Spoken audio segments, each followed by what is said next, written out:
Ram Ram Hare Hare. Everyone बोलिए every.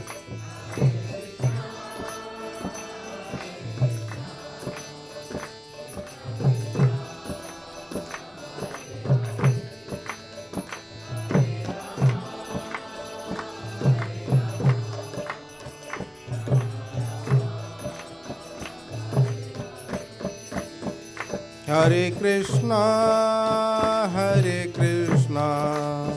Krishna Krishna Hare Hare, Hare Ram Ram Ram Hare हरे। बोलिए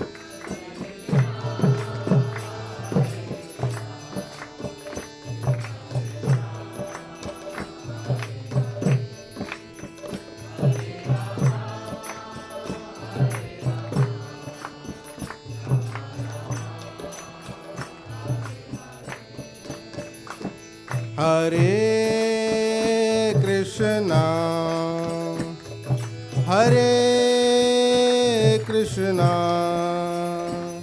कृष्णा कृष्णा हरे हरे, हरे राम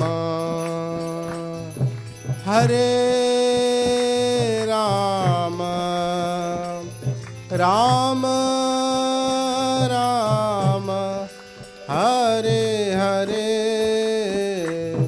हरे कृष्णा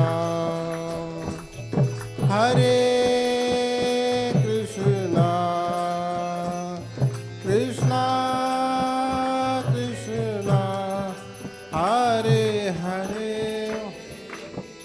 हरे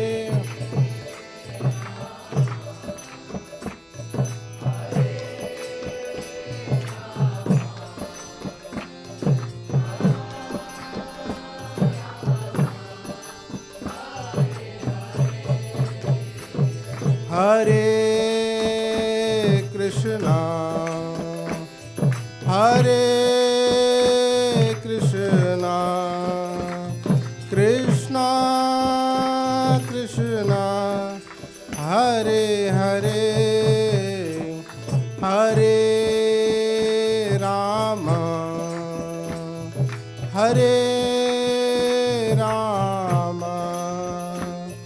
राम राम हरे हरे। बोलो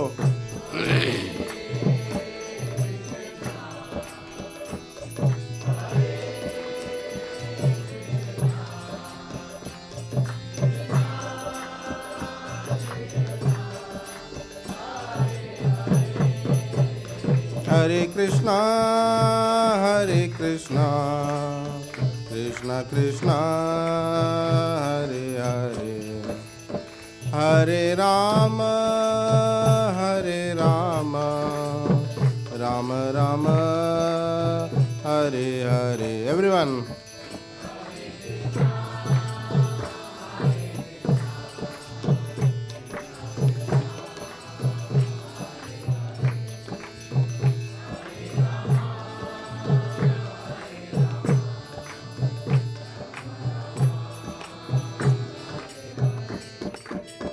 Hare Krishna Krishna Krishna Hare Hare, Hare Ram Ram Ram Hare Hare.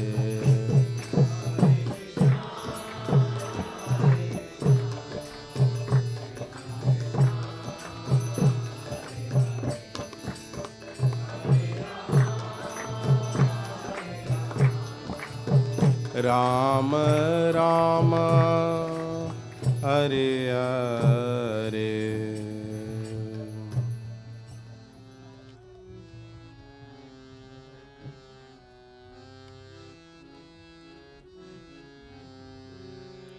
Hare Krishna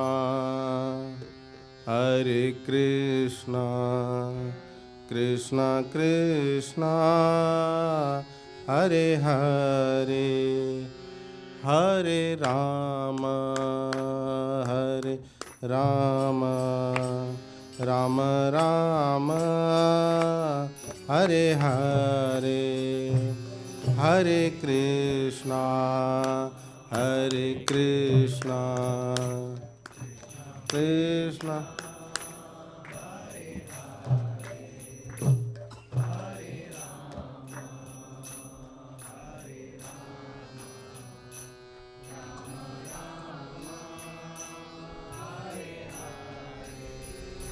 Hare Krishna, Hare Krishna, Krishna Krishna, Hare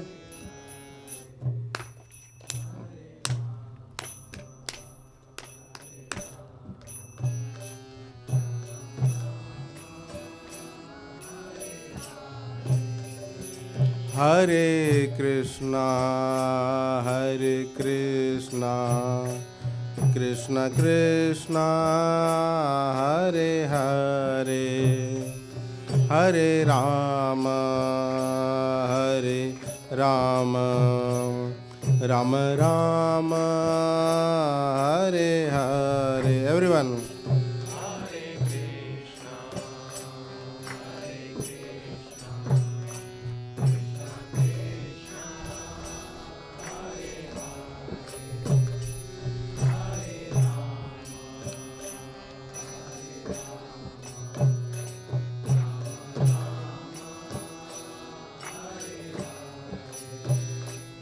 Hare Krishna, Hare Krishna, Krishna Krishna, Hare Hare, Hare Rama, Hare Rama, Rama Rama, Hare Hare, Hare Krishna.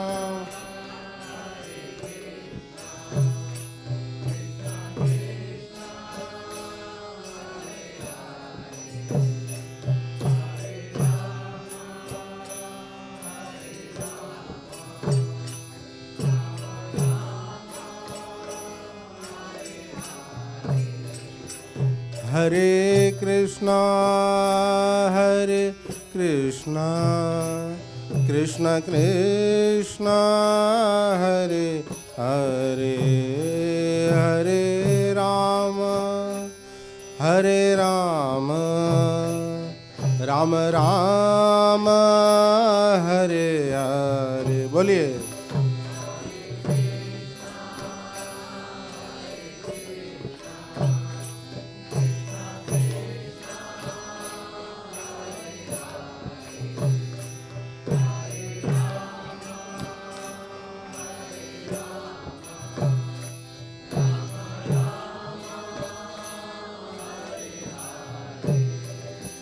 Hare Krishna, Hare Krishna, Krishna Krishna, Hare Hare, Hare Rama, Hare Rama, Rama Rama, Hare Hare.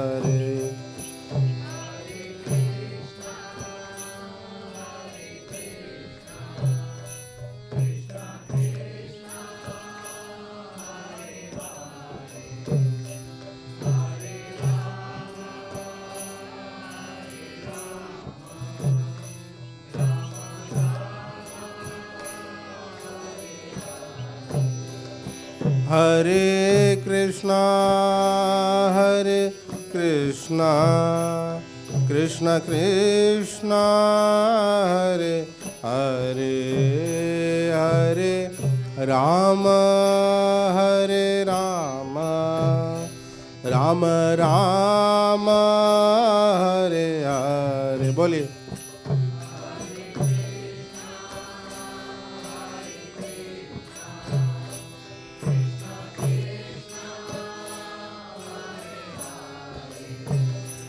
Hare Rama, Hare Rama, Rama Rama. Hare Krishna, Hare Krishna, Krishna Krishna, Hare Hare, Hare Rama, Hare Rama, Rama Rama, Hare Hare, Hare Krishna, Hare Krishna, Krishna Krishna,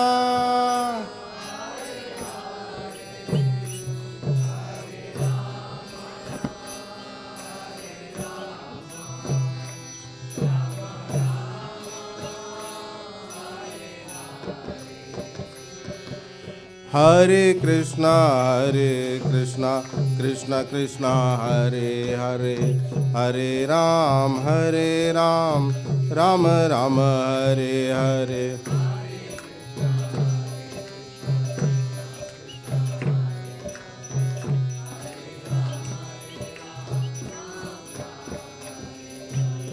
Hare Krishna, Krishna Krishna, Hare Hare, Hare Ram, Ram Ram, Hare Hare.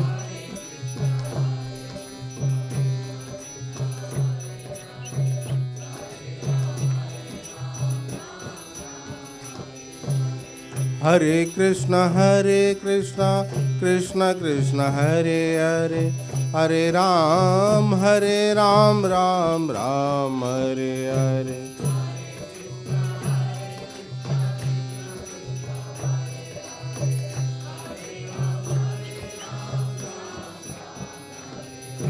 Hare Krishna, Krishna Krishna, Hare Hare, Hare Ram, Ram Ram, Hare Hare.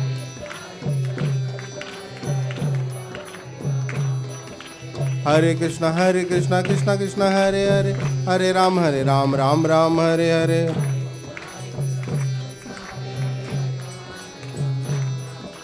Hare Krishna, Krishna Krishna, Hare Hare, Hare Ram, Ram Ram, Hare Hare.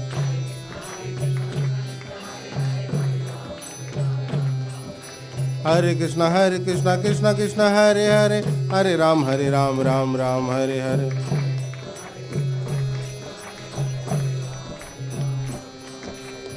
Hare Krishna, Krishna Krishna, Hare Hare, Hare Ram, Ram Ram, Hare Hare. बोलिए.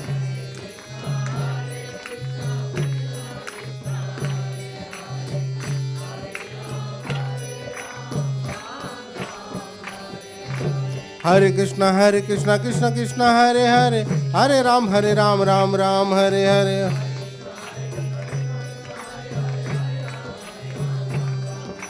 Hare Krishna, Krishna Krishna, Hare Hare, Hare Ram, Ram Ram, Hare Hare.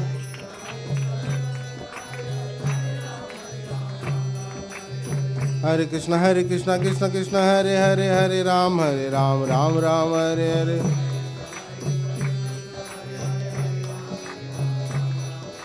Hare Krishna, Krishna Hare Hare, Hare Ram, Ram Ram, Hare Hare.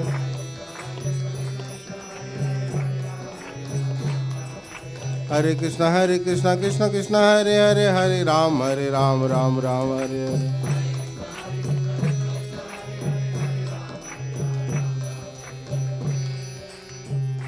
Hare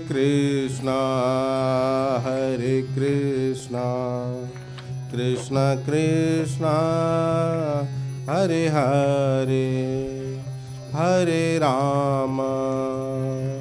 Hare Rama, Rama Rama, Hare Hare, Hare Krishna, Krishna Krishna, Hare Hare, Hare Rama, Rama Rama, Hare Hare.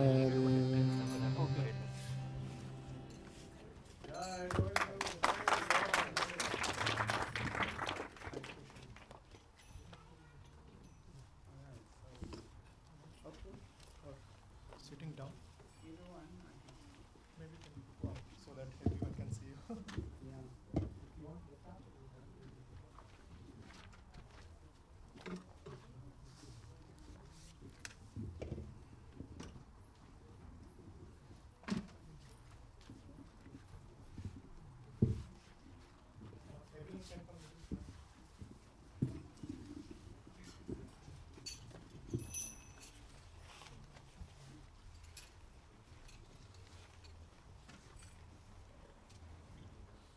There's a feedback there.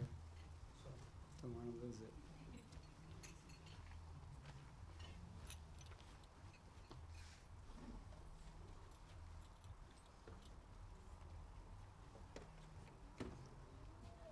What should I do? Kirtan, 10, 15 minutes.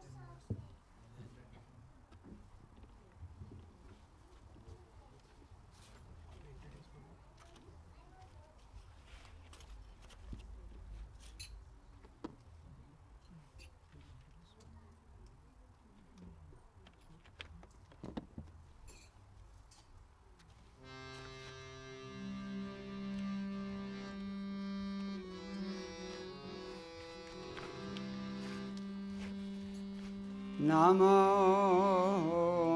Vishnupadaya Krishna Prishthaya Bhutale Srimate Bhakti Vedanta Swami Iti Namine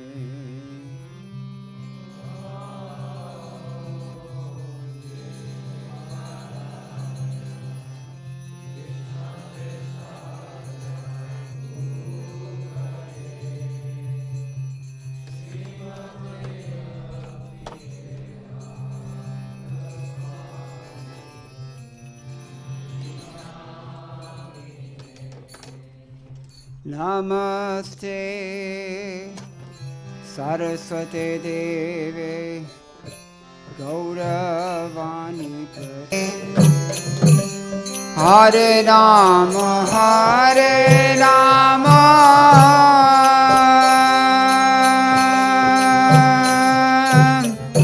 Rama Rama Hare Hare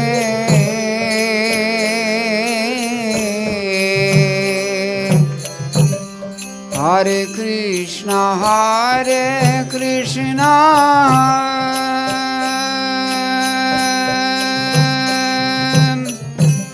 Krishna Krishna Hare Hare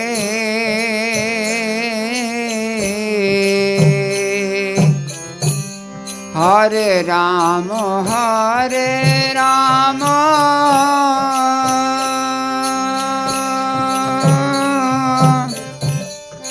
Rama Rama Hare Hare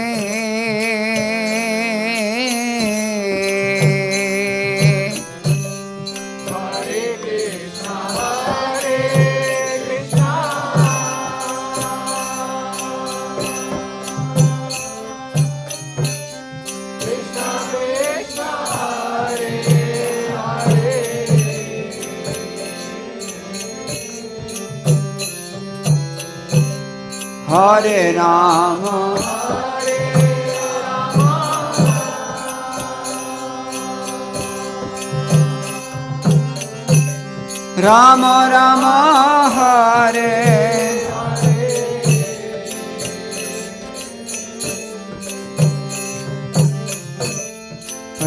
Krishna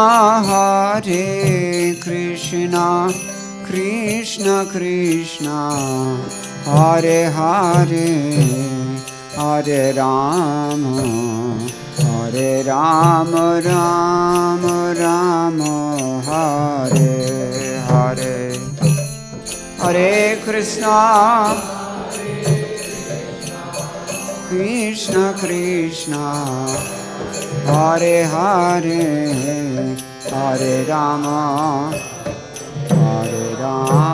Rama Rama Hare Krishna Krishna Krishna Hare Hare Hare Rama Rama Rama Hare Hare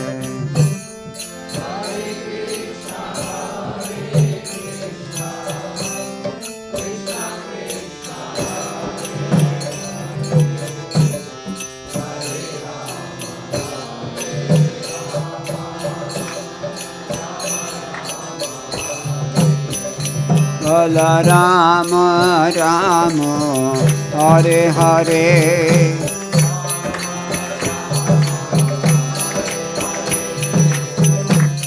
Hare Krishna Krishna Krishna Hare Hare Hare Rama Rama Rama Hare Hare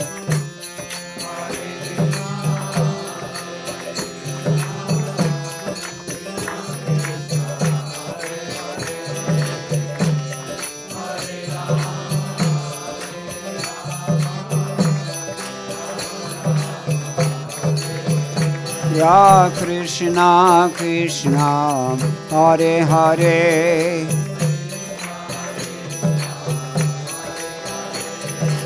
Hare Krishna Krishna Krishna Hare Hare Hare Ram Ram Ram Hare Hare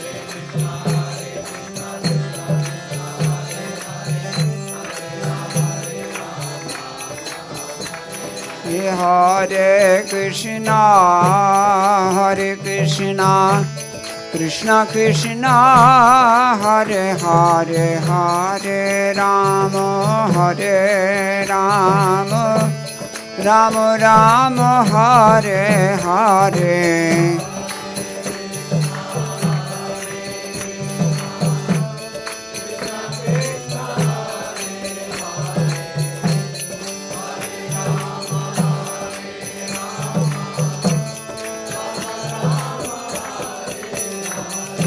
Hare Krishna Krishna Krishna Hare Hare Hare Ram Ram Ram Hare Hare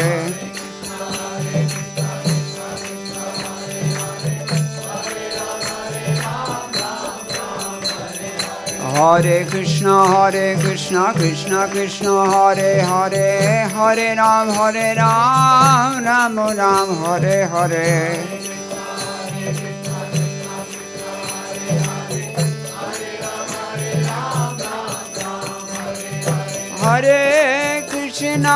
Hare Krishna Krishna Krishna Hare Hare Hare Ram Ram Ram Hare Hare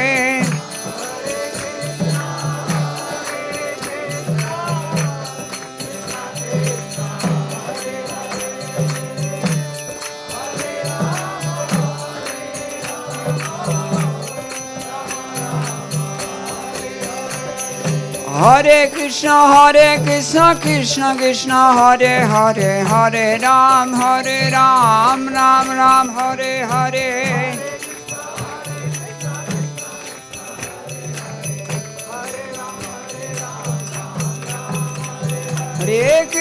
Hare Krishna Krishna Krishna Hare Hare Hare Ram Ram Ram Hare Hare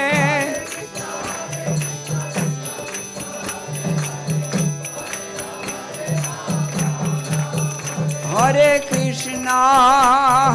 Krishna Krishna Krishna Hare Hare Hare Ram Ram Ram Hare Hare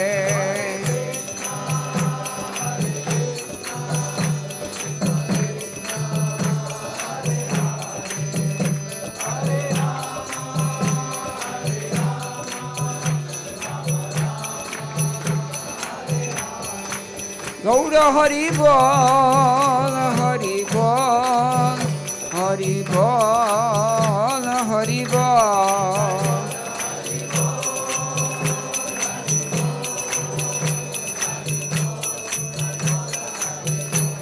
Jai Gaura Hari Bol, Hari Bol, Hari Bol, Hari Bol.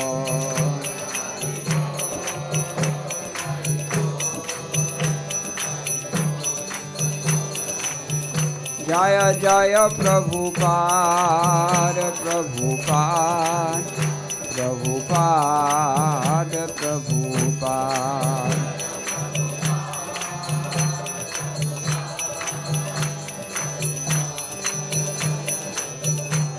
Jaya Jaya Gurudev, Gurudev, Gurudev, Gurudev.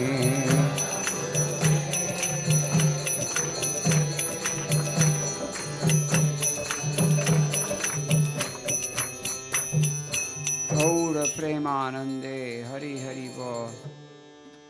Jai Radha Madhava Kunj Bihari.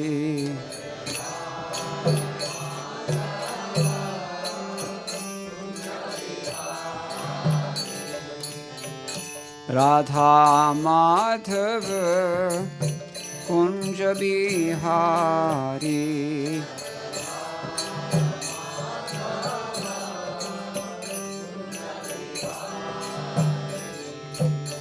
Gopi Jana Vallabha Girivaradhari.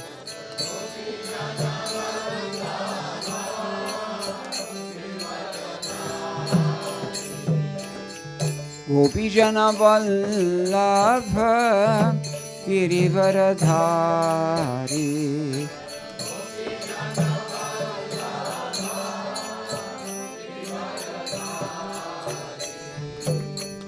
Yashodanandana Brajajana Ranjana.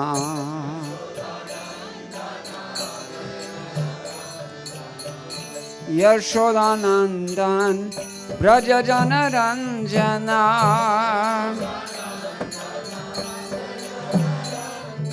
Yashodanandan Brajajana Ranjana.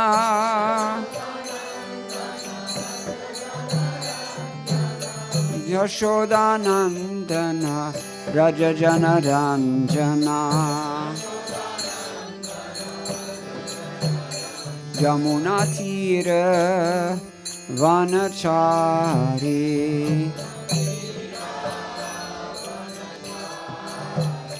Yamuna Tira Vanachari.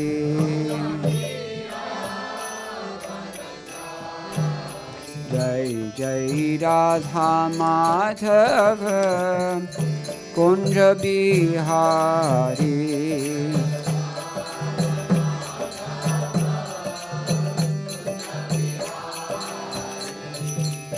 Radha Madhava Kunja Bihari.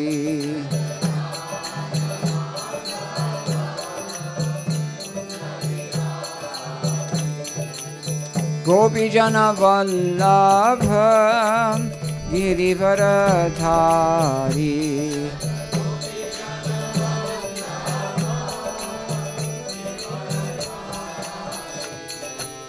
Gopi Jana Vallabha Girivaradhari.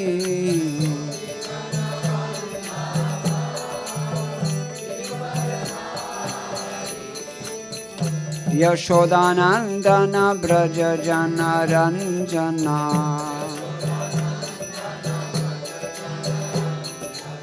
Yashodanandan Brajajana Ranjana. Yashodanandana Brajajana Ranjana. Yamuna Tira Vanachari.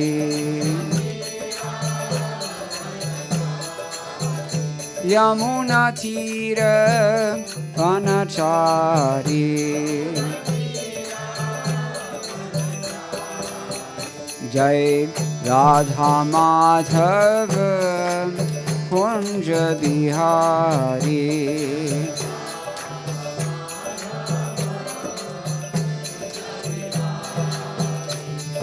Radha Madhava Kunja Bihari.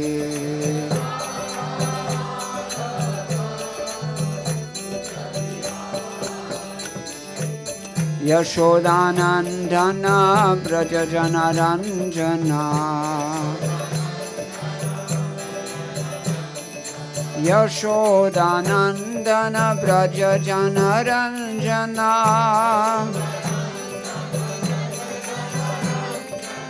Yashodanandana Braja Janaranjana Yashodanandana Braja Janaranjana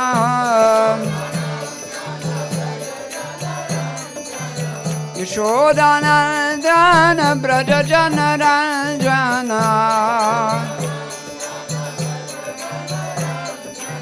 Yashodanandana Braja Janaranjana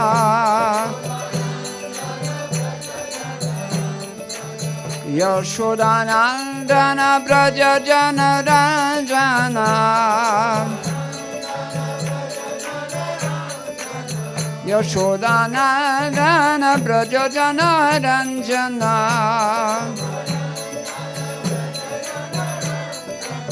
Yashodanandana Braja Janaranjana Yamuna Tira Vanachari Yamuna Tira Vanachari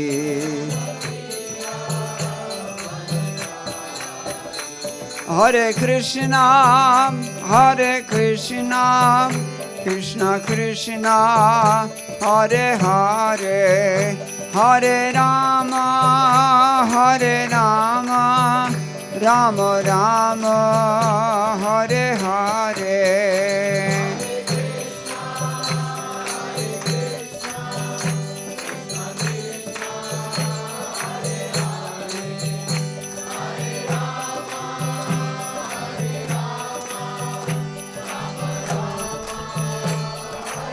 Nitai Gauranga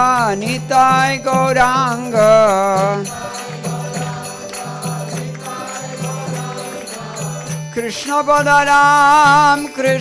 Balaram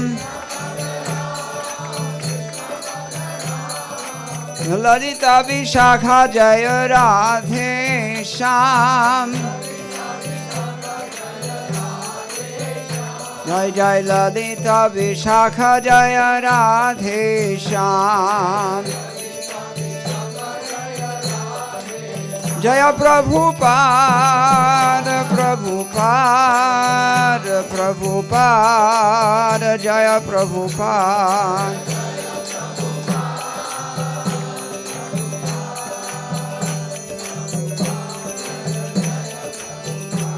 Jaya Jai Gurudev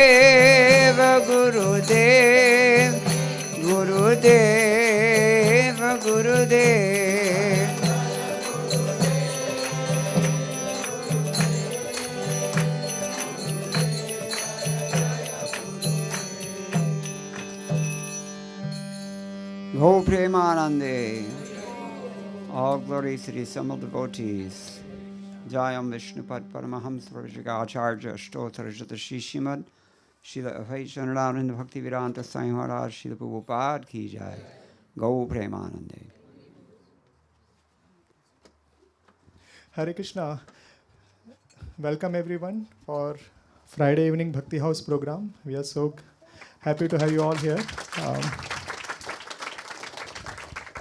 How many of you have been Vrindavan? I think all of you have been Vrindavan. I think this kirtan will take you to Vrindavan, and actually that's what it says, like wherever the great souls travel, they travel the Vrindavan with us, with them. So that's what we can all feel. Whatever introduction I'll give, just that will not suffice, but I'm just try to give short 1 minute introduction. His Grace, we are very grateful and fortunate to welcome His Grace Mukunda Prabhu and his wife, Her Grace Sri Murti Mataji. She is sitting behind. They are traveling all the way from India. They spend most of the time in Vrindavan and remaining time in sharing the Krishna consciousness all over the world. So in their tour, they are here. Just to give a little 2 minute introduction, Prabhu, when he was 10-year old, he got attracted to the yoga philosophy. In the age of 13, he started learning Sanskrit, And at the age of 15, he read many other Bhagavad Gita edition, and finally he received the Srila Prabhupada Bhagavad Gita as it is. And in his word, he says that the light on, something clicked him. And then, who is here 15-year-old? Anyone is 15 year? Maybe, but yeah, in 15-year-old, he joined the Krishna conscious movement in the South California, and he became the disciple of Srila Prabhupada. And as say, the rest is history. Prabhu is like expert in, you can see the kirtan. He's in one of the topmost scholarly sastric board in ISKCON. He lives in Vrindavan Dham. He is expert in deity worship. He worships a beautiful Gopal. Maybe if you're lucky, we can hear some stories of Gopal as well. And so let's welcome His Grace Mukunda Prabhu and Her Grace Sri Murti Mataji to our Bhakti House program here.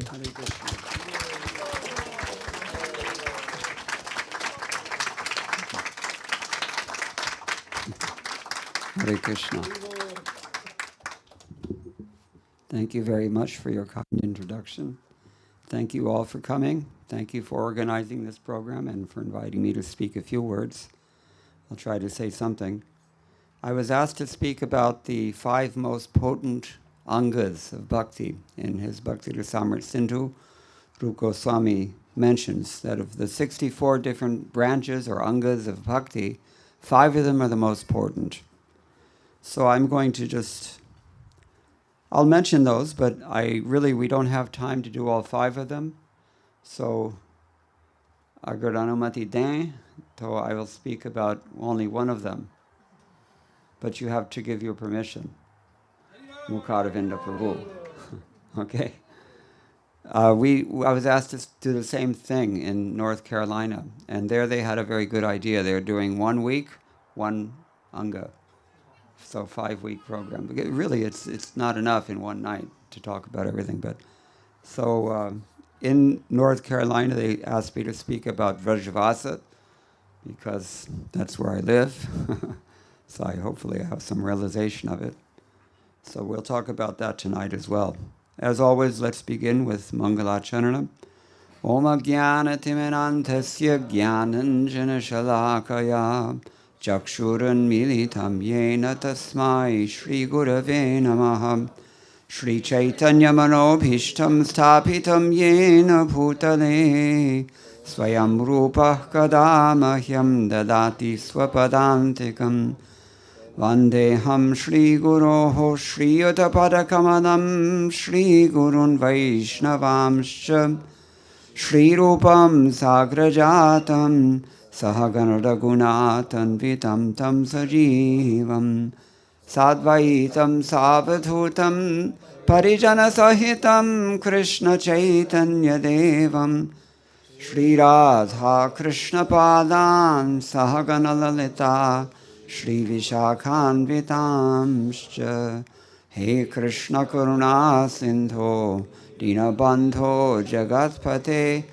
Gopesha Gopika Kanta Radha Kanta Namostate Tapta Kanchana Gaurangi Radhe Vrindavaneshwari Vrishabhanu Sute Devi Pranamami Hare Priye Vancha Kalpatarubhyascha Kripa Sindhubhya Evacha Patitanam Pavanebhyo Vaishnavebhyo Namo Namaha Jaya Shri Krishna Chaitanya Prabhu Nityananda Shri Advaita Gadadhara Shri Vasadi Gaur Bhakta Vrinda Hare Krishna Krishna Krishna Hare Hare Hare Rama Rama Rama Hare Hare Madgavirapi Gopala Swikuryat Kripaya Yadi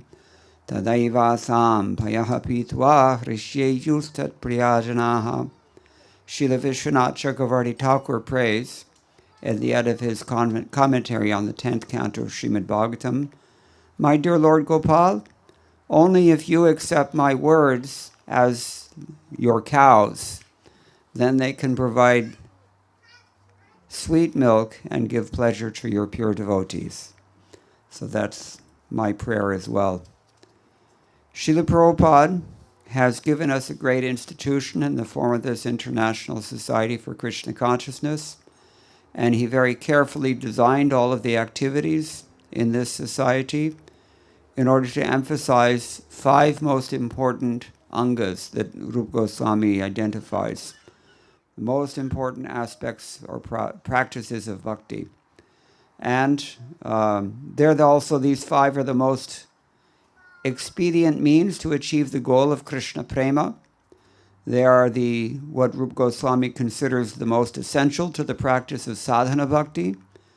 And as I said, within a list of 64 items of Vaidhi sadhana bhakti, that's devotional service and practice, he talks about 5 of them, which are absolutely the most potent of them.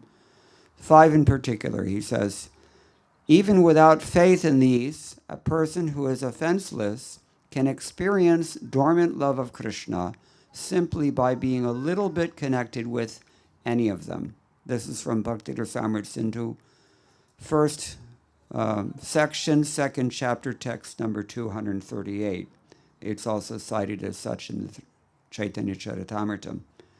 So because they can awaken bhava bhakti, the preliminary stage of prema, these 5 practices are the most important. What are they?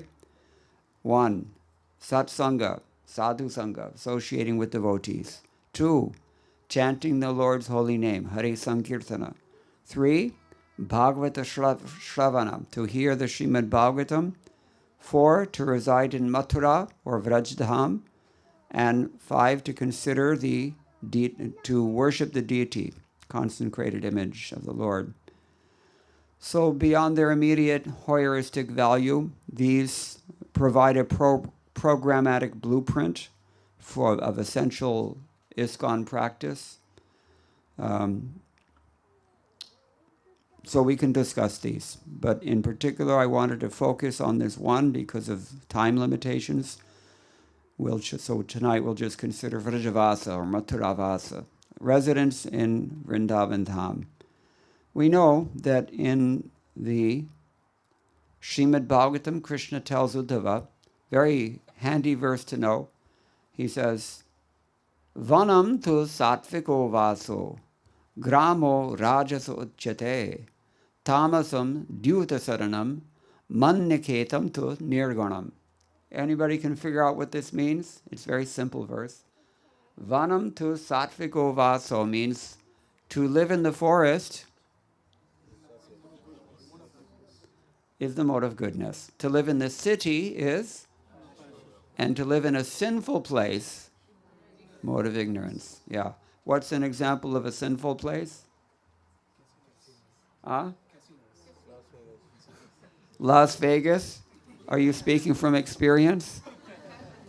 Every Indian has on his bucket list 2 things that must be done. One of them is Las Vegas, especially if you're an Iyengar. Or an Iyer, sorry, those of you who are Brahmins. Tambrams especially. I see they head straight for Las Vegas. And what's the other one? Very favorite of all Indians? Niagara Falls. I myself have been to neither one of these 2 places, but for some reason the Indians are totally fascinated by these things. I'll not understand it for some time. Anyway, I don't mind if I don't understand it, but that's how it is. All right, so this is what Krishna says. But, tu means kintu, but, par. Manniketam tu nirgunam. Any place where I live, that place is transcendental to all 3 modes. Nirgunam. Nirguna doesn't mean it has no quality whatsoever. It means it has no mundane qualities, not these 3 modes of material nature. This is the important distinction we make between Nirguna as Shankaracharya defines it and Nirguna as Gaudiya Vaishnavacharya defined it. Just like when I was in college, we studied Hindi literature and in particular Brajbhasha literature, and you have two branches of bhakti literature in Hindi language or Brajbhasha language. Not only Brajbhasha, Avadhi Bhasha, Sant Bhasha, Rajasthani, Brajbhasha, There's other, Brajaboli is a language that Gaudiya Vaishnavas invented, only for the purpose of writing lyrics. It's like Maithili grammatical superstructure, but you flood it with Braj Bhasha loanwords. And invariably, some of the native Bengali language also creeps in because most of the poets writing in that were from Bengal. So that's Brajbuli. Anyway, these kinds of songs make up Hindi literature of bhakti, and they divide it into two broad categories. One is saguna and nirguna, right? What does saguna mean? Saguna. Saguna Brahman, to use Shankar's terms. What does it mean?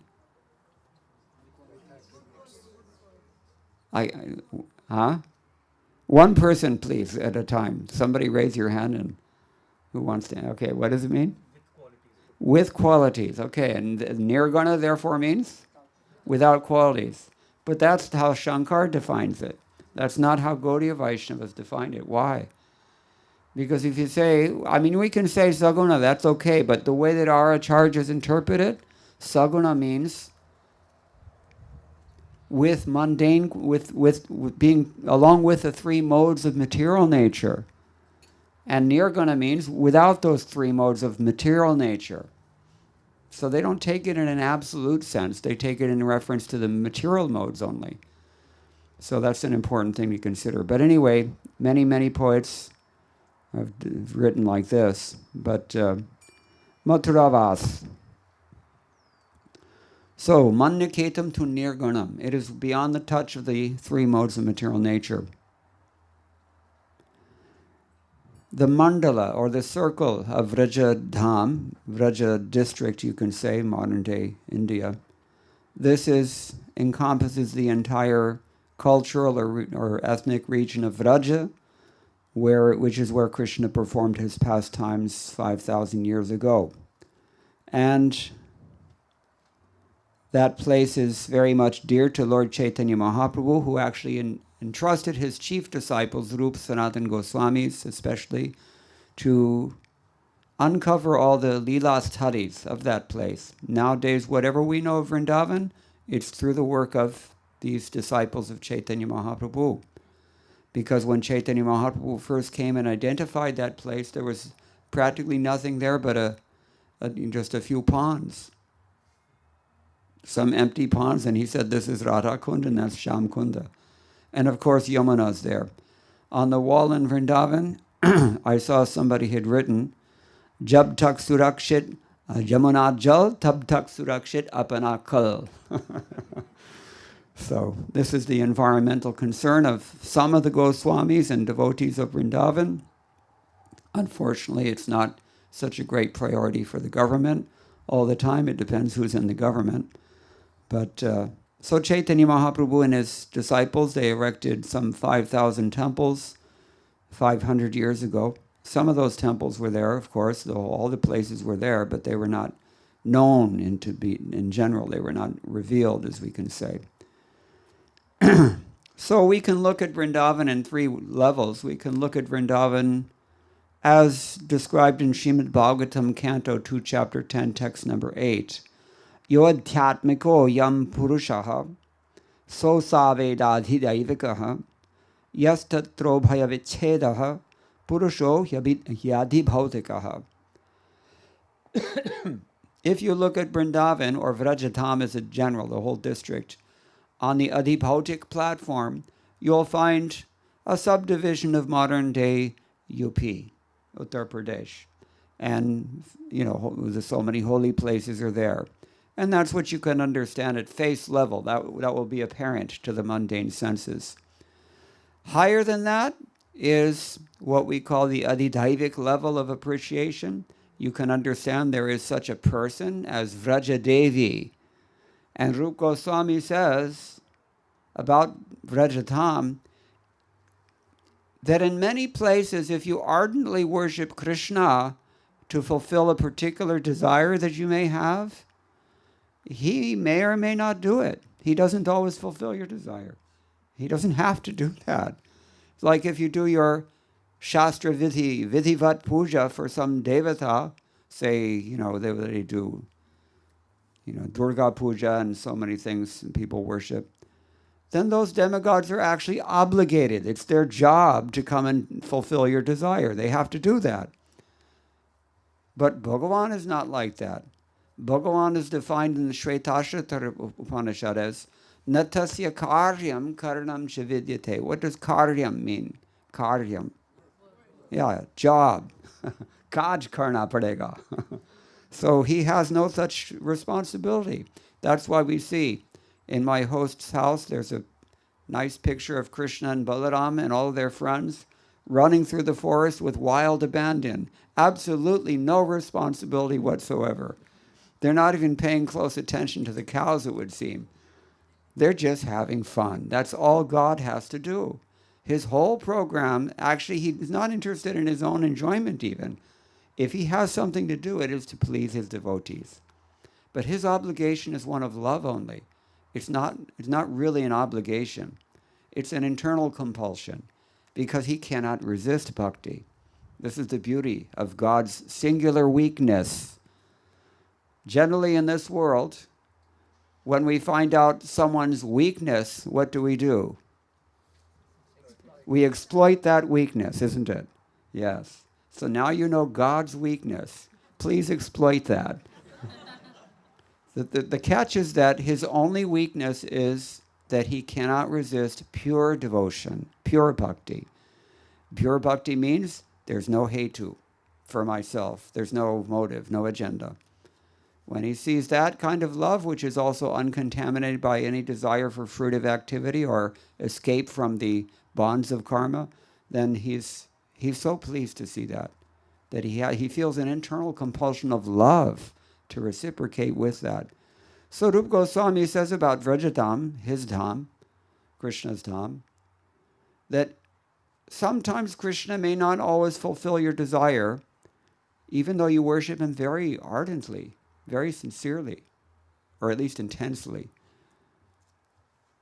But Vrajadevi will give you pure bhakti if you just exist within the circle of Vrajadham, without any question of whether you've done any bhajan or not, without any question of what your motive is. If you just situate yourself in that place, Vrajadevi will benedict you with pure bhakti. What a beautiful thing. That's like the ultimate freebie. So, all right, on the Adhidaivic level, we have this Vrajadevi, the goddess of Vrindavan. And she has so many other forms. This is just one of the forms that she takes. Yoga Maya is another expansion that serves similar purpose. And then finally we can appreciate Vrajadham on the Adhyatmic level. And the Adhyatmic level means what Vrajadham really is. It is Krishna's own abode.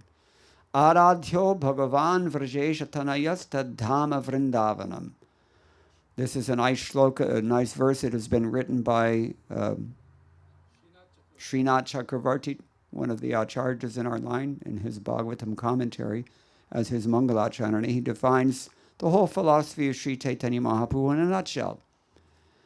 Aradhyo Bhagavan Vrajesha Tanayas. The supreme worshipable deity is Bhagavan, who is the son of the king of Vraja. That would be Krishna.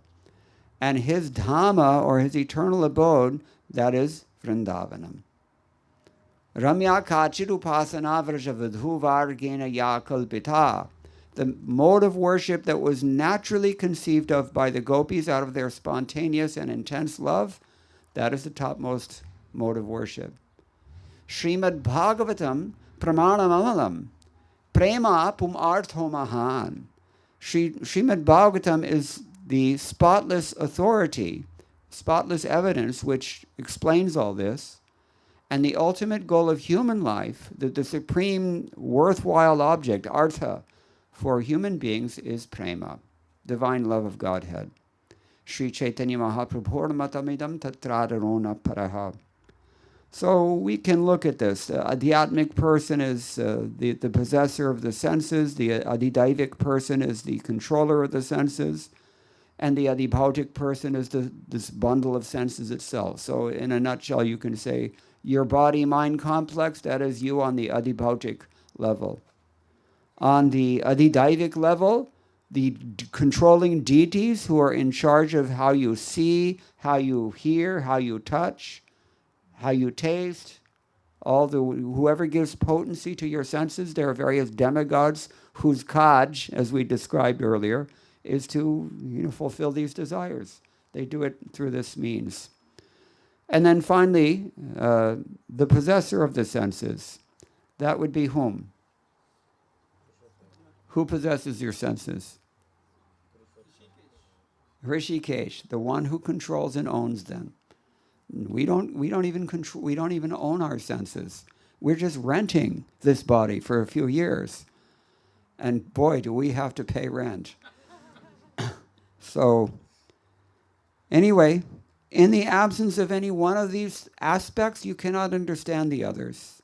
This is an important thing to consider. So Vrindavan Dham, people, I live there, people come to Vrindavan Dham, and especially if they're, from a, squeaky clean place like Singapore, it just, it's kind of hard to take because everything is dusty everywhere. There's garbage and everybody's cheating you and it's polluted like anything. And anyway, how many people here have been to Vrindavan? Raise your hand.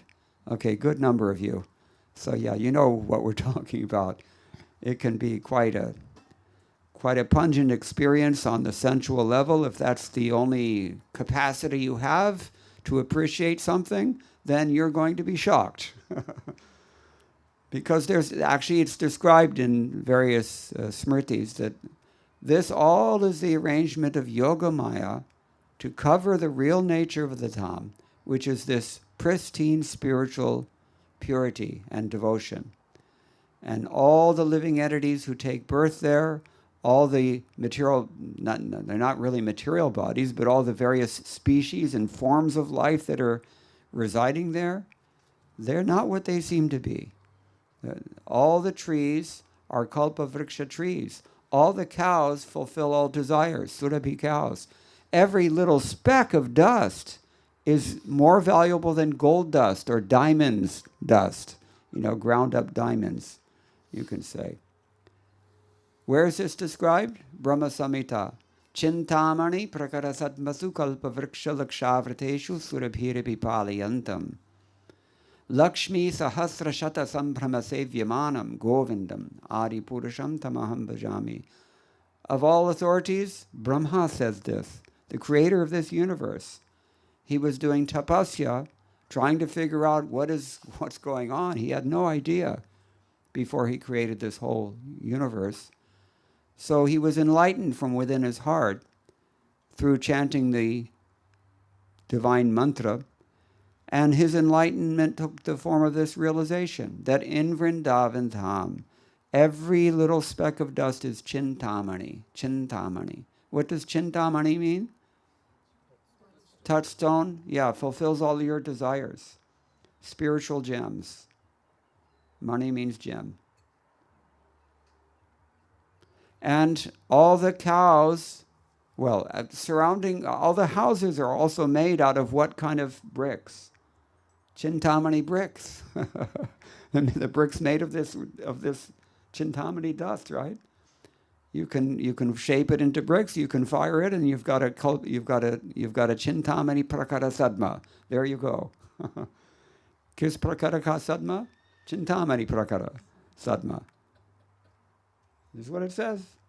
So, my house is also a chintamani prakara sadma. Outside my house, there's a champa tree. And because it's in Vrindavan, that tree is a bona fide kalpavriksha. Because Lord Brahma says this. What's surrounding all these houses in Vrindavan? How many kalpavrikshas? Lakhs and lakhs of kalpavrikshas. Lakshavriteshu. Kalpavriksha lakshavriteshu. And you may see some cows wandering in Vrindavan, even still. Although we're driving them out as fast as we possibly can. There used to be outside of our house, outside of our society, there was a trough where the cows and other animals could come and drink, because as you know, it gets very hot in Vrindavan. And sometimes they would put ghas for the cows to eat. And we came back from preaching in America one year and we found, lo and behold, that thing's not there anymore. What happened? They wanted to make more space so that the devotees could all park their motorcycles. And therefore, we don't see any cows there anymore. I used to go and feed the cows every morning because a pious person should do that.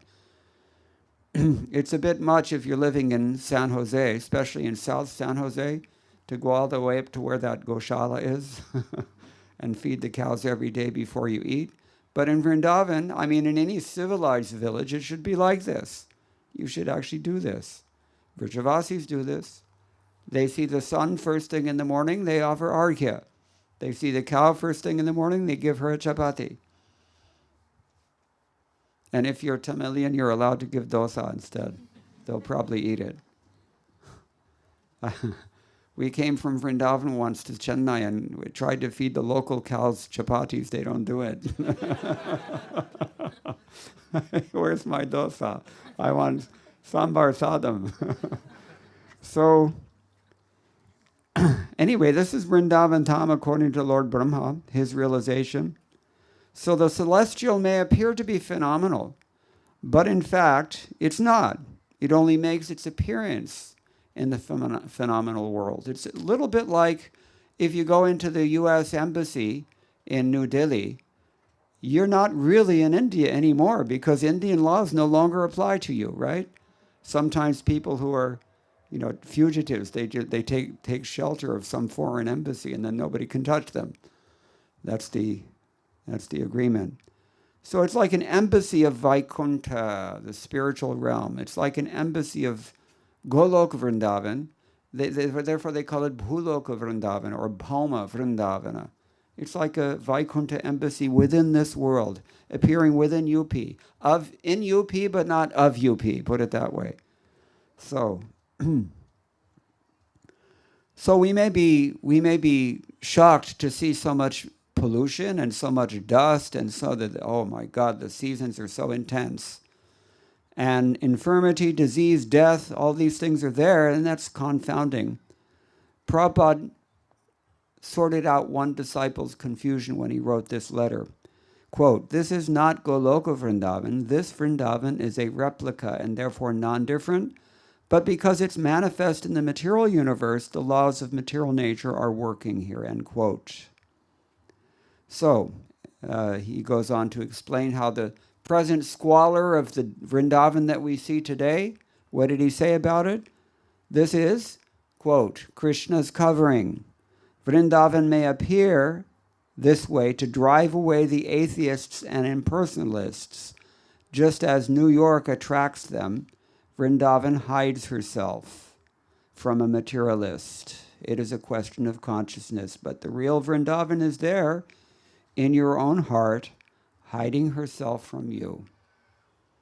Because Vrindavan is not a place that is actually, even though it manifests there in north central India, but it's not of that place. It actually is a trans-dimensional place that is not bound by geographic or even chronological laws, not bound by the laws of physics.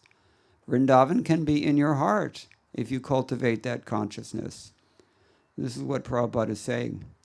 So, this notion of an internal landscape, the locus of mystical experience, is at the heart, literally and figuratively, of Gaudiya Vaishnava sadhana bhakti. We want to cultivate an awareness of this space, a sacred place, sacred space. And the devotees synthesize the sensorial impressions of earthly Vrindavan with the textual descriptions of the celestial Vrindavan. And with practice, the bhavas or the emotions associated with Vrindavan can then be invoked and sustained anywhere, independent of the physical place. You can do this even in South San Jose. You can do it in Fremont. You can do it in SFO. You can do it wherever you want to do it. Even Manhattan, believe it or not. I came from Manhattan a few weeks back, and they're worshiping Radha Muralidhar in the middle of the Bowery, Manhattan. It's an amazing thing what Srila Prabhupada has done. So Srila Prabhupada, he said that the same thing can be achieved by Vaidhi sadhana. He says, he wrote to another devotee, quote, "Wherever you remain, if you are fully absorbed in your transcendental work in Krishna consciousness, that place is eternally Vrindavan. It is the consciousness that creates Vrindavan." This he wrote to Jadurani in 1967. So this has obvious implications for those devotees who cannot always live in Vrindavan, as Rupa prescribes. So the point is that merely visiting Vrija also confers incalculable spiritual benefit. We've already quoted Rupa Goswami about that. Even without doing any bhajan at all, if you just are there in Vrindavan, you get blessings from Vrajadevi, and you may experience an inkling of love of Godhead. How else does it purify us? Even a dense person can experience something touches the heart when you go to Vrindavan. If you haven't done so yet, you're cordially invited to do so in good association, because otherwise it can be a little confusing. So Srila Prabhupada acknowledged the value of physical pilgrimage, and he made elaborate provisions for devotees to reside in Vrindavan. He built this whole Krishna Balaram temple and guest house and restaurant and Gurukula. There's so much work he did just to provide us with a place to go and experience this Vrindavan Dham. I remember the first time I went to Vrindavan, the devotees had chartered an entire 747 jetliner. All devotees. Can you imagine that? We were having kirtan on this plane, taking only prasadam on the plane. And all the stewardesses, all the pilot, everybody, they got the benefit of that. They were as if hosting so many devotees in their plane. So it was a very wonderful experience. But Prabhupada made these arrangements.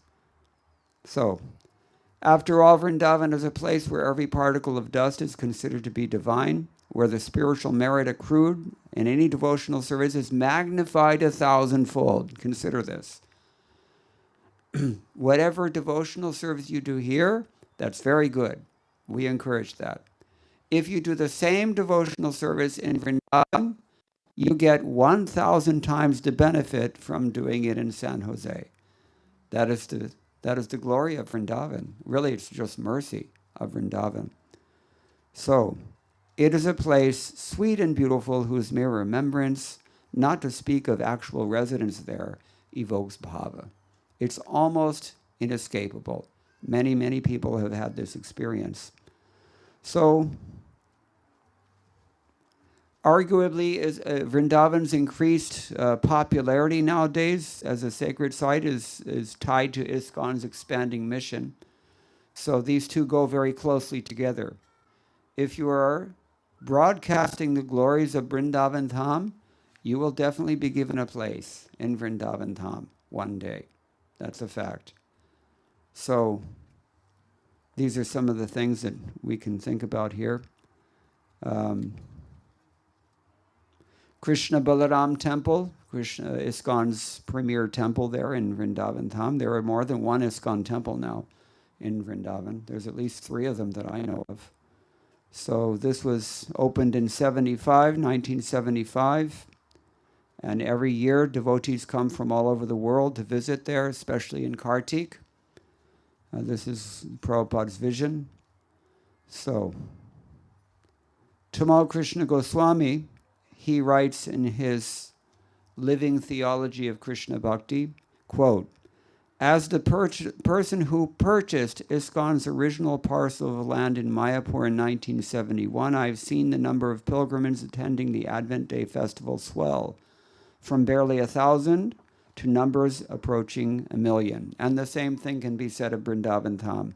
I can say from my own personal experience, I've been living there for about 20 years, that after the pandemic, Panchagoda Prabhu, the temple president of Vrindavan Temple, told me that after the pandemic, the number of pilgrims that are now visiting Krishna Balaram Temple in Vrindavan has swelled 300% what they were before the pandemic. Panchagoda and several other managers of the temple had to go to the TTD in India just to figure out how do we manage all these crowds, because it's approaching the chaos of, well, it's controlled chaos in Tirumala and other such places in the south. It's very well managed, and Prabhupada actually told us that we should study how they managed that dham, because he envisioned that it would become like it has.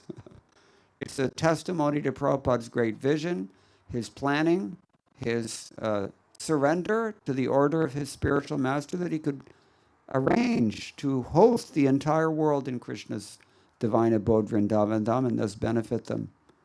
So, devotees, Gaudiya Vaishnavas especially, they consider Navadvip and Mayapur to be identical to Mathura Vrindavan. One of them is, what do we say? Shamadham or Gauradham. So Rupa Goswami's advice to live in Mathura is equally applicable to Navadvip, Mayapur, and by extension to any of these places where the Lord is installed, as we heard already in the beginning, Mandiketam Tunirgunam. So we have New Navadvip, for example, in Mayapur. We have New Vrindavan in West Virginia. So these are also dhams. Nearby Berkeley, we have New Jagannath Puri, right? You've all been there, I think. So this is the idea. We should always know that Vrindavan is not a localized place in a particular area, but wherever Krishna is, Vrindavan is automatically there, end quote. This is a letter written to Kirtanananda back in 1968, Srila Prabhupada said.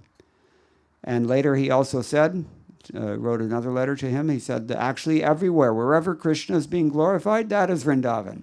So the yard of Mukadavinda is also Vrindavan tonight. Mukadavinda Prabhu ki jai. Bhakta Sangha ki jai. Srila Prabhupada ki jai. All right, so included in in ISKCON's original Articles of Incorporation, we find this. 2, erect for the members and for society at large, a holy place of transcendental pastimes dedicated to the personality of Krishna, end quote. This is Prabhupada's attempt to realize this objective through his centers, like those, any of his temples that he opened, through his books, through his charisma, his very presence as a resident of Vrindavan, and hopefully as manifest in his disciples as well. So the 5 principal practices of devotional service are, quote, so potent that a small attachment to any of these 5 items can arouse devotional ecstasy, bhava bhakti, even in a neophyte. That's from Srila Prabhupada's Nectar of Devotion, page 109. These are the primary means, or abhideya, to realize the soul's relationship, sambandha, with Krishna, the Supreme Personality of Godhead. Strong faith is not a prerequisite here. This in the light of Rupa's earlier statement that bhava bhakti is a very rare phenomenon, sudurlabha. In Vishwanath Chakravarti Thakur's opinion, Krishna hesitates to bestow bhava bhakti because it portends prema. Bhava bhakti is considered to be the dawn of prema. Arunodaya, we can say. If bhava bhakti appears in your heart, prema bhakti is definitely on the way, because what's going to obstruct it? Nothing. At the stage of bhava, you're already done with the anarthas. There's nothing to hold it in check. So Krishna is very careful about this. He can give you liberation very easily, but he hardly gives out prema bhakti. But Vrajadevi, as we've described, very merciful. And Mayapur, in the form of Mayapur is even more merciful than that. So, even if we accept the additional authority that commentators give Srila Rupa Goswami's text, that for these 5 practices to be fully effective, practitioners must not commit offense to the deity, to the holy name, or to the Vaishnavas, and that's no small feat. Still, the 5 principles seem especially concessive Normally, for bhava bhakti, to develop one's sincerity must be proven by an arduous course of spiritual practices starting with Shraddha, followed by Sadhu Sangha, Bhajana Kriya, Anartha Nivritti, Nishtha. Do you all know these terms, or should I explain? Some people maybe you're not familiar. Shraddha, Adau Shraddha. In the beginning, there must be some preliminary faith. This is a general rule. So, Adau Shraddha Tataha Sadhu Sangha. And you invest that faith where? Sadhu Sangha. In Sadhu Sangha. What happens automatically? If you invest your faith in the sadhus, what will happen to you? They will engage you. Zurur. And they will engage you in Bhajana Kriya. Bhajana Kriya means chanting Kirtan, hearing Bhagavatam, residing in Vrindavan, right, worshipping the deity, associating with the devotee. These 5 and many more practices of 64 angas of bhakti. That's all. It's all called Bhajana Kriya. What happens when you follow this process? Seriously. Anartha vritti syat. It should be that your anarthas gradually come out. What are these anarthas? Non-desirables. What is the anarthas? Means, yeah, kama, krodha, lobha, mada, moha, matsaryadi. And what else? We have so many misconceptions. We have our doubts. We have our material desires. We have our bad habits. So many. These are all anarthas. Things that we have brought from our past via our subtle body into this gross body. From how many eons past do we have the residue in our psychology of sense gratification? It's hard to calculate. We've been animals before, and therefore we still have some animal propensities. Have you noticed? So, these are all anarthas. And we have anarthas in terms of the environment may pose an anartha to us. It may be unfavorable and maybe, doesn't really, not conducive to bhakti. Or you may not have the greatest number of assets. Your karma may be limited. Maybe you're not the most, what shall I say? You're not the brightest bulb on the chandelier. Or maybe you just, really can't control one or more of these shat-adis, right? Everybody understands shat-adis? When they put the Lord's feet on your head, it's to conquer over these 6 enemies. Kama, krodha, moha, mada, moha, ityadi. So these are all the different kinds of anarthas, but all these things are all cleansed away. How? Pumsang kalikratan doshan dravya deshatma sambhavan sarvan harati chittasto bhagavan purushottamaha. So I'm just paraphrasing. This is the verse. What I've just said, this is what it means, this verse. All you have to do is try to hear Krishna's name. Try to hear Srimad Bhagavatam. Try to invest a little volition into good association and the bhajana kriya that ensues from it. And you can very easily move to the next stage of nishtha bhakti, firm devotion. And that's when you get a real taste. We're all getting the preliminary teaser right now. We're not getting the full package. We're just getting the preview. A little shadow attachment maybe we can develop. We all have some attraction that brought us here tonight. That's what I'm talking about. The real taste actually comes after you become fixed.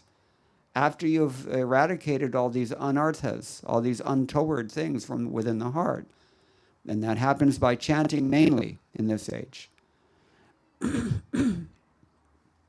Then when you have a real taste, what happens to you? When you have developed a ruchi, what comes next after that? You get attached to that taste. You cannot live without it. That's why Krishna says in Bhagavad Gita, Mat chitta, those who are Krishna conscious, margata prana. They've given their lives to me. They cannot live without me. Cannot live without. Just like I know one devotee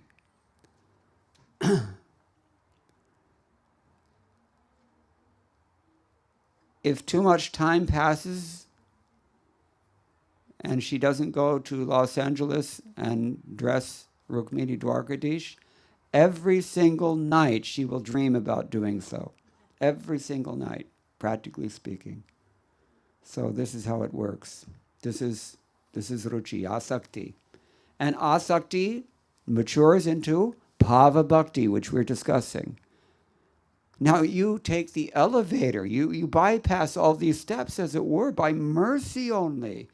The mercy of Rajadevi, if you go to Vrindavan.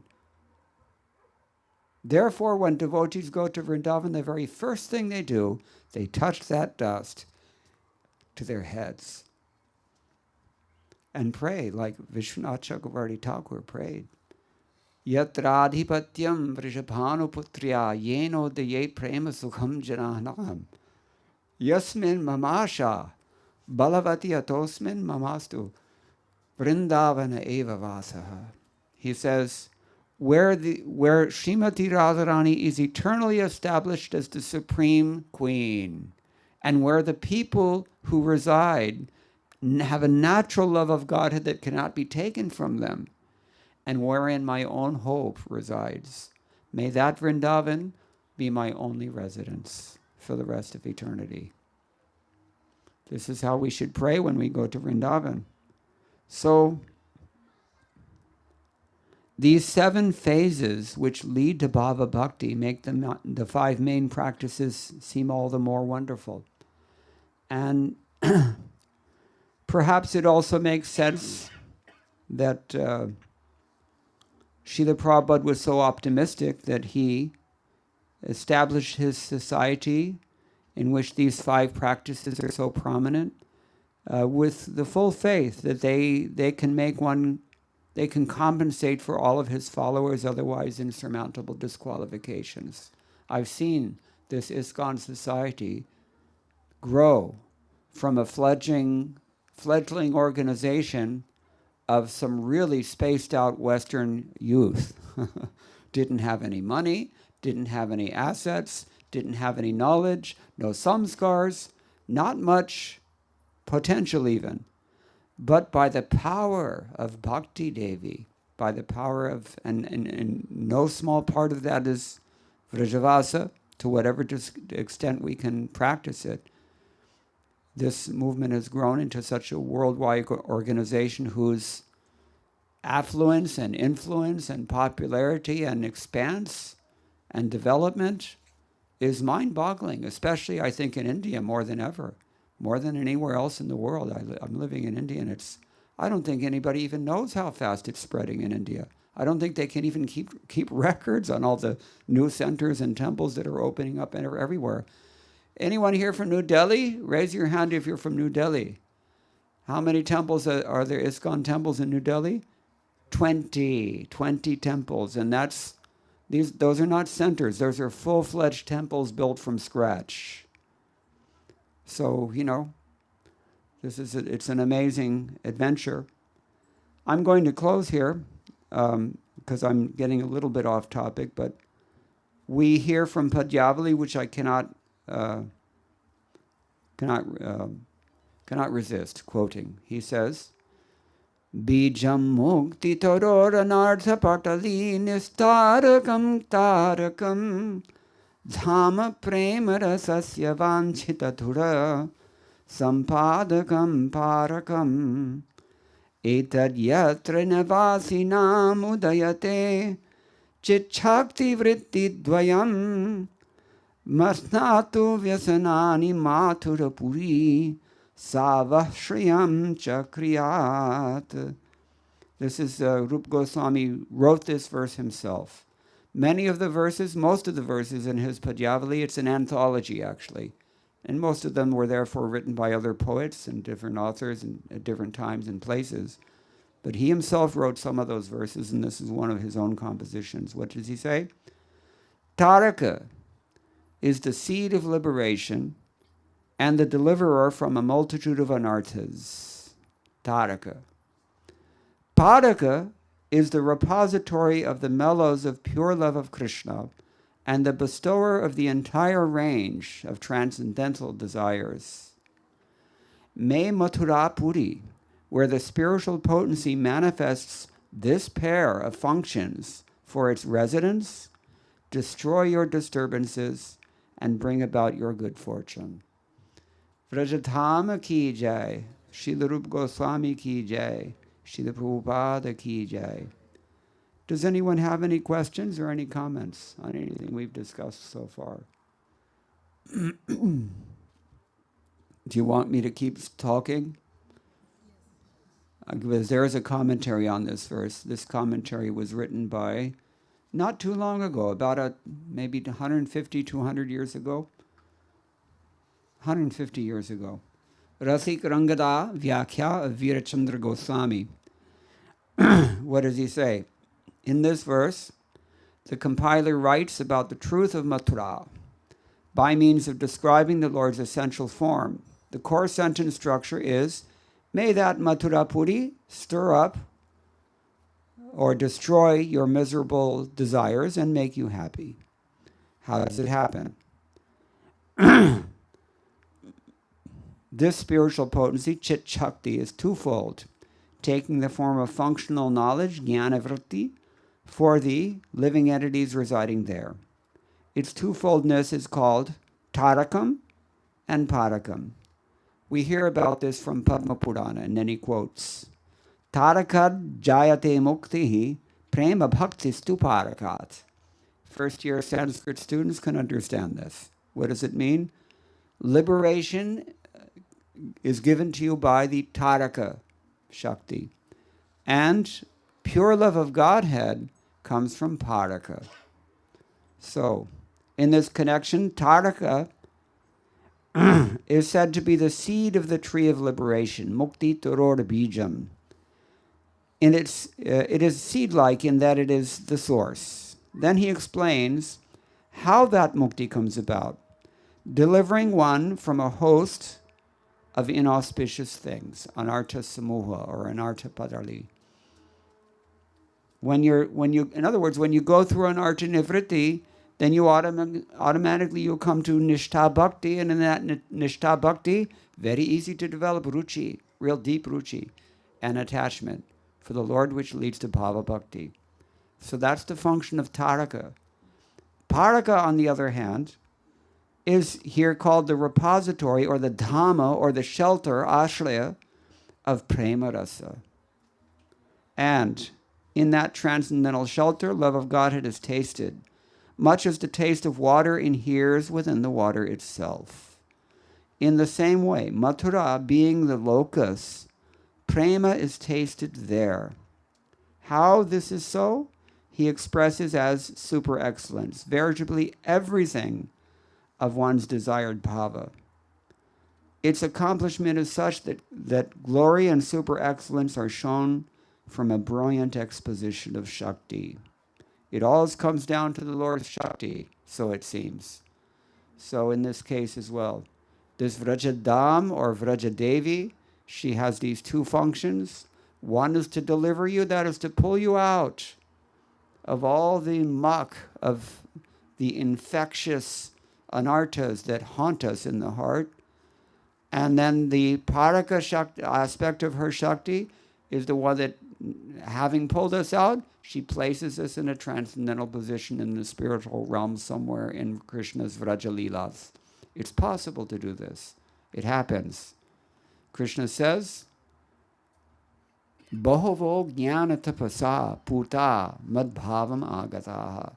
In chapter 4, text 10 of Bhagavad Gita. Many people in the past have done this. So, these are some of the ideas here that he says. Two key terms, Taraka and Paraka, they refer to the holy names of Rama and Krishna respectively also. Have you heard this before? Yeah, it is there somewhere in Chaitanya Charitamrita. Sometimes we hear this. Srila Prabhupada's introduction to Srimad Bhagavatam mentions Taraka Brahma as follows. Quote, when Lord Chaitanya was born, during the lunar eclipse, all India was roaring with the holy sound of Hare Krishna, Krishna Krishna, Hare Hare, Hare Rama, Rama Rama, Hare Hare.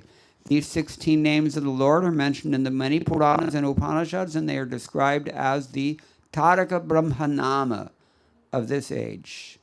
It is recommended in the Shastras that offenseless chanting of these holy names of the Lord can deliver a fallen soul from material bondage. There are innumerable names of the Lord, both in India and outside, and all of them are equally good because all of them indicate the Supreme Personality of Godhead. But because these 16 are especially recommended for this age, people should take advantage of them and follow the path of the great acharyas who attain success by practicing the rules of the Shastras. And in Chaitanya Charitamrita Antilila, Chapter 3, Text 257, Srila Krishna Das Kaviraj Goswami also says, Mukti hetuka taraka hai Rama nama, Krishna nama paraka haya, kare prema dana. The holy name of the Lord Rama certainly gives liberation, but the holy name of Krishna transports one to the other side of nescience, and at last gives one ecstatic love of Krishna. So the Supreme Lord's external energy displays two functions as prakshepatmika shakti and avaranatmika shakti. What does that mean? That Maya throws you into this world, and once you're here, what does she do to you? She covers you over. In exactly the inverse way, these two potencies of the Lord's internal potency, Vrajatam, or the holy name also, one of them pulls you out, that is Taraka, and the other one puts you into a transcendental position of servitude to the Lord, eternal service to the Lord, called Paraka. So, these are the inverse functions. So these two functions are just hinted in Srimad Bhagavatam, 12th canto. Kaler dosha nidhirajan asti hieka mohad gunaha kirtanadeva krishnasya mukta bandha param vrajet. Ha! Mukta bandha means you're benedicted by Taraka Nam or Vrajadevi in that function. And param vrajet, going into the transcendental destination, that means you're benedicted by Parakanam, or that function of Vrajadevi. All right, so Srila Prabhupada confirmed this understanding in his purport to 10th Canto, Chapter 3, Text 34 and 5. Quote, one cannot expect to undergo tapasya to get Krishna as one's child. Yet, simply by chanting the Hare Krishna Mahamantra, Kirtanareva Krishnasya, one can become so pure that one becomes free from all the contamination of this material world, mukta sangha, and goes back home, back to Godhead. Param vrajet. End quote. These are Prabhupada's words. So previous acharyas such as Jiva Goswami, Bhaktivinoda Thakur, and others have explained these two functions at more length in their various writings. They're also mentioned in the Padma Purana. I don't want to take too long in case anybody's got any burning questions. I'm going to skip quoting that lengthy section of Padma Purana, but the idea is that the holy name, or even the holy Dham, Mathura Dham, they can deliver you in these ways, and they can benedict you with pure love of Godhead as well. So, we're talking about Vrajavasa. Nama Sankirtan is another one of the 5 major angas of bhakti. This is just Vrajavasa. So imagine if you're doing Harinam as well as Vrajavasa. Imagine if you're doing Harinam and Bhagavata Shravanam as well. Imagine if you're worshiping the deity in addition to that, and in the association of devotees. What is the chance that you will not be successful? Not much, unless you commit offenses. That's the only thing we really have to watch out for. Otherwise, it's totally given for free. We say this about Chaitanya Mahaprabhu. He's giving everything for free. We're demonstrating exactly how it transpires. But we have to be careful not to commit offense, aparadha. Okay, so Rupa Goswami wrote this verse especially to glorify Mathura, and it's also there within his Mathura Stava and his Stavamala as well. But Srila Prabhupada often said that whatever one does in Sri Dham Vrindavan produces the fruit many times over. We've heard that already. And which necessarily means that when you chant the Hare Krishna Mahamantra once in Vrindavan, it's as good as chanting at least 10 rounds here in San Jose. 1,000 times. Just consider. So this is why Rupa Goswami glorifies the potency of Mathura in his Bhakti Rasamrita Sindhu also. Again, citing from Padma Purana, he says, quote, other pious tirthas confer only mukti, but the muktas themselves pray for Hari Bhakti at Mathura. Those who have already been benedicted with mukti, they are praying for residence in Mathura. Just as he also says, Rupa Goswami says, what is that? First verse of Hare Namashtakam from Rupa Goswami. Nikhila Mauli Ratnamala Duti Nirajita Pada Pangajanta. Right? What is the rest of it? Yeah. Ayamukta Kulayurupasyamanam Paritaswam Harina. That's a different verse. Anyway, the point is that the Shruti Ganas, they themselves are offering arati unto the radiance of the toenails of the holy name of Krishna. So he asked this question: what wise person would not take shelter of Mathura, which gives 3 goals to those who want them? What 3 goals? Bhukti, Mukti, Siddhi. If you want that. It gives moksha if you want that, and it gives bhakti if you want that. So be careful. Every speck of dust, every tree, every cow can give you anything you want, but be careful what you ask for. Don't sell yourself short. If you're going to get into the office of Elon Musk, you don't ask him if you can borrow $5. So blessed is Mathura, greater than Vaikuntha. This is Padma Purana speaking. Devotion to Hari comes about by residing there for a single day. One day in Vrindavan. You will get devotion. Zurur. Or if you're Tamil, Kandipa. But, yeah, anyway, shall I go on? I mean, there's plenty here more to say. But we have a schedule, I think, right? Who's in charge here? Mukharavind has disappeared. All right. All right. He concludes by quoting Brahmanda Purana. He says that perfection gained by serving all the sacred places in all the 3 worlds consists of the highest bliss that comes from merely touching Mathura. You merely touch Mathura. Let's say you're driving through Mathura on your way to Agra from Delhi. You just stop, pull over, open the door, reach down, touch some dust, and put it on your head, and jaiga. So then he says, all the perfection rarely gained by serving all the sacred places in the 3 worlds, that highest bliss comes from merely touching Mathura. Hearing, remembering, praising, desiring, seeing, going to, touching, taking shelter of, and serving Mathura gives one's desired aims. All of your desires are fulfilled. All right, so I think we need to stop now, just in the interest of time, because I have things to do also. You have a question? Yes, Hare Krishna. So, you said Hare Krishna Mahamantra is Taraka mantra for this age. So, Ramanama in particular, they say, but the Ramanama is there in the Hare Krishna mantra. That's why. okay, because I just want to know what is the Taraka mantra for this age. Yeah, no, that's also Hare Krishna mantra. Okay. So that's why we say Mahamantra. Okay. Anything you can get from any other mantra, it's in Mahamantra. Okay. Don't know. Paraka or Taraka, don't know. And the second question is so you mentioned about Bhav Bhakti and Prema Bhakti. So what is the difference between that? Okay, good question. We have, Rupa Goswami discusses 3 kinds of bhakti in Bhakti Rasamrita Sindhu. 1, he discusses sadhana bhakti, that is devotional service and practice. Haven't really awakened much, if anything, but you're practicing, so it's understood that you probably will.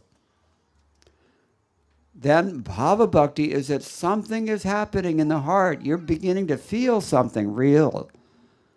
It's not 100% clear. That's why it's compared to the dawn.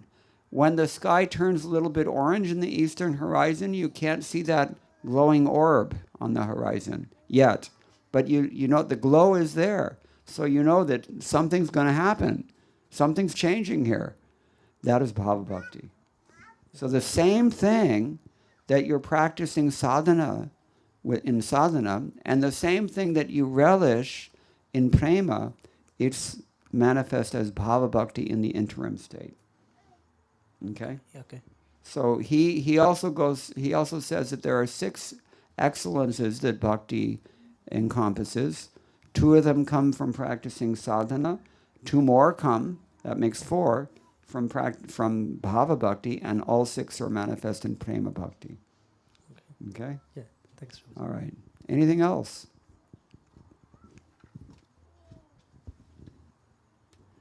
Hare Krishna Prabhuji. Thank you for the great lecture. But one thing which confuses me is that you explained so much benefits of Brijvas physically residing there.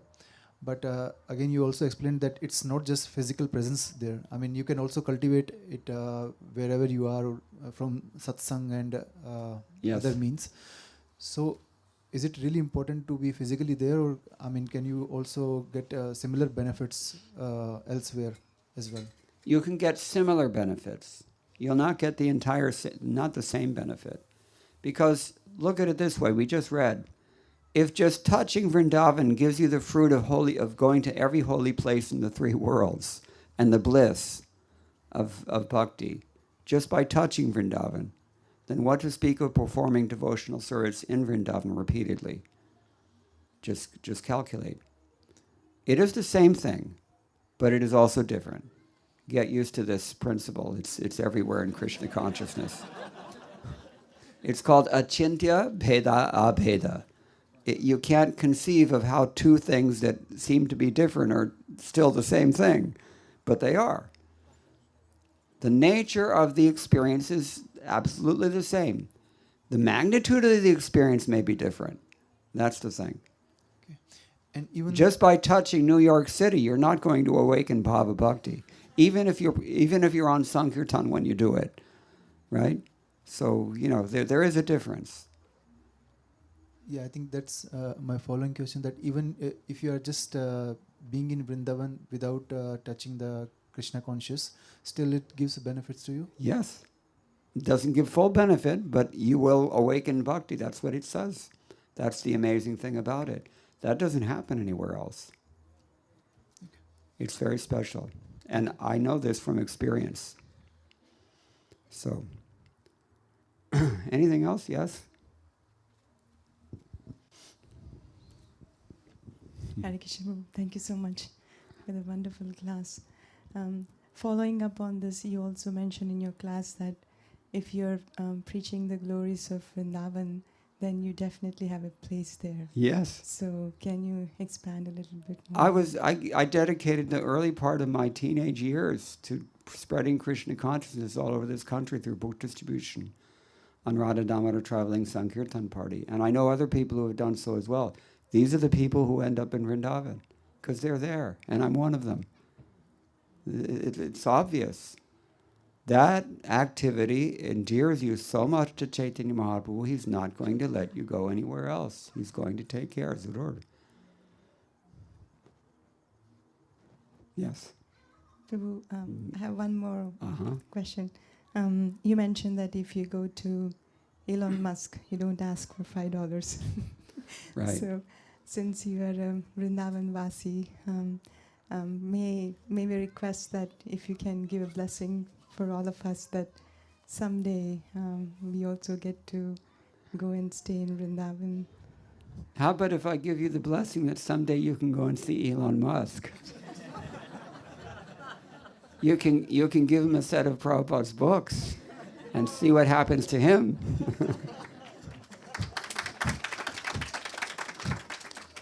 That will guarantee that you reside in Vrindavan, Zurur. There's no doubt about it. There's no doubt about it. Yeah, if you can change the heart of a person like that, then Krishna's going to take care of you. Don't worry. Mokshyashyami ma shucha. Okay? Thank you. But yeah, go ahead, Govinda. Please elaborate upon some examples when Vrinda Devi had mercy on fallen souls. Elaborate on some examples when Vrinda Devi had mercy on fallen souls. Yeah. I wanted to go to Vrindavan for many years. And when I was here in the States and working and, had this life not unlike that of many of you. I wanted to be in Vrindavan, but I couldn't exactly extricate myself, but I was praying and I was worshiping and, hoping and, somehow as I told her that I think because of maybe the past Sankirtan, I did something, really, really tried to put out in my most fit years. Maybe that's why she allowed me to go to Vrindavan. And I never thought I would get a place to stay in Vrindavan, but I did. It's a long story I could tell you, but it's a little private, so maybe spare you the details. But yeah, I mean, if I can live in Vrindavan, I'm the most fallen person also. So how's it possible? Only by divine grace. Krishna. Is that okay? Myself, that's one example. There are other examples you can ask. It's really divine grace, his divine grace, Srila Prabhupada's divine grace, or rather Krishna's divine grace in the form of Srila Prabhupada. We should actually say her divine grace because it's Srimati Radharani's divine grace. All these devotees who represent her and her foremost interest, which is to glorify the Lord, she's not going to let you, go away. She's going to take care of you. You just try to serve like that sincerely. Is that okay? Yes? Are you waving or you're just raising your hands? Okay. Okay. So like you mentioned about like buddhi, mukti and siddhi. No, not at all. So what No, is people, bhakti, mukti, siddhi, these are things that people generally want in this non-devotional world. They want enjoyment, they want, mystic powers, maybe they want liberation. Rarely they want liberation nowadays, it seems. Mostly they don't even want pious enjoyment. They want sinful enjoyment. That's the way this world is. They're really fallen. They're not at all the same as bhakti. But, the thing is that these things, these desires are fulfilled easily through bhakti. This is called bhakti unmukhi sukriti, piety that is generated by devotional service. It may take the form of mundane sense gratification. For those who have material desires, sometimes that's how Krishna reciprocates. I told you earlier, he's not necessarily going to give you bhava bhakti. He doesn't always do it. But the devotees can give it to you. And that's really what we should hope for, because what a waste if you become a human being and you come to the path of bhakti, but you just pray for pieces of broken glass. That's what Dhruva Maharaj was saying. He did like that. It's a paltry thing, little tiny, pipsqueak kingdom in this world he wanted. And then when he realized what he could have had, such a loss. So yeah, bhakti, mukti, siddhis, these things are like, Goswami says, they're like witches that haunt us in the heart. And as long as we give them shelter there, as long as we, give them a safe harbor in our hearts, we're not going to taste bhakti.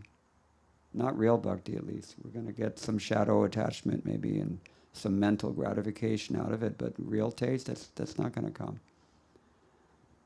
And I can understand that like by doing some sadhanas you get sadhana bhakti. And what is the pathway to get like prema bhakti? Mercy. That's the path. Sadhanas, you can control the result. Karma is definitely like that. Even jnana, to some degree, yoga, these things depend on your personal effort. Bhakti's not like that. Doesn't matter what you do, my friend. You're not going to get anything until somebody's kind to you. Think about it. That should engender some humility, shouldn't it? Yeah, right. Yes. Hare Krishna, thank you so much. My question was something that you had just talked about when you talked about like shadow taste versus Yes. real taste. Can Uh-huh. you tell us what's the difference and how you can distinguish Right. taste? Rupa Goswami talks about that. In the beginning, Krishna gives you kind of an introductory taste, just to attract your mind to devotional service. Once your mind is well attracted to devotional service, and once you have any level of attachment, then he starts introducing the austerity. And he starts testing you to see how serious you really are.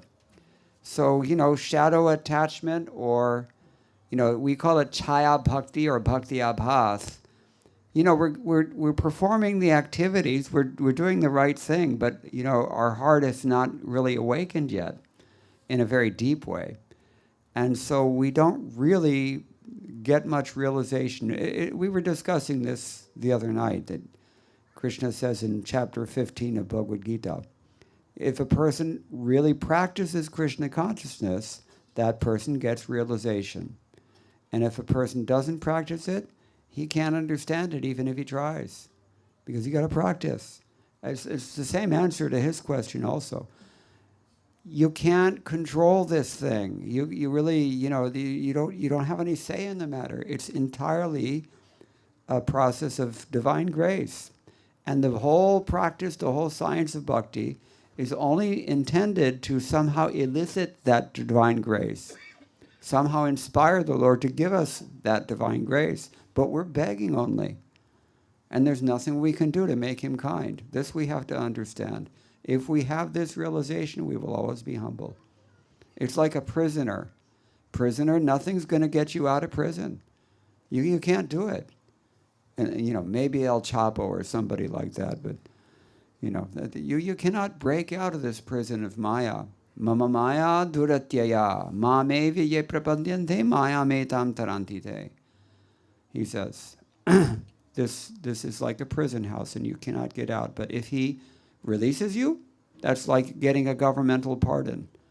You can get out of prison free. That's all. The whole process is that only. And most people, that's way too simple for them. They think it has to be something really expensive or something really complex or something really austere. It's not like that. It just depends entirely on mercy, and whatever we have to do to somehow, inspire that mercy from the Lord, we have to do our best to try and make that happen. But even then, you can't control it. It's entirely up to him. We're helpless. So, yeah. Is that okay? All right, our host is here. So. Hare Krishna. So, our real host is there, His Grace Srivas Pandit Prabhu. We are just trying to do on his behalf. So, let's give a big round of applause to His Grace Mukunda Datta Prabhu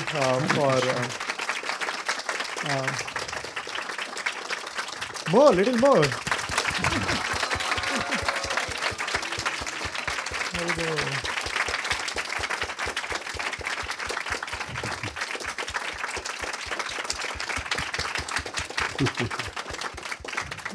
ISV style. I'll ask excuse from all neighbors later for bugging them at the night. But thank you so much, Prabhu. It was such an amazing nectar for taking us to the five limbs of bhakti, and especially to the dham. And we are so grateful that you took out time here to give us this taste of living in dham. So we hope and pray that we can have your association more and more. So that's what we request, to please keep us in your orbit, and in the next time we can again get blessing to hear from you. I love ISV. Haribo! Hare Krishna. Thank Hare you. Krishna. So I also like to thank Her Grace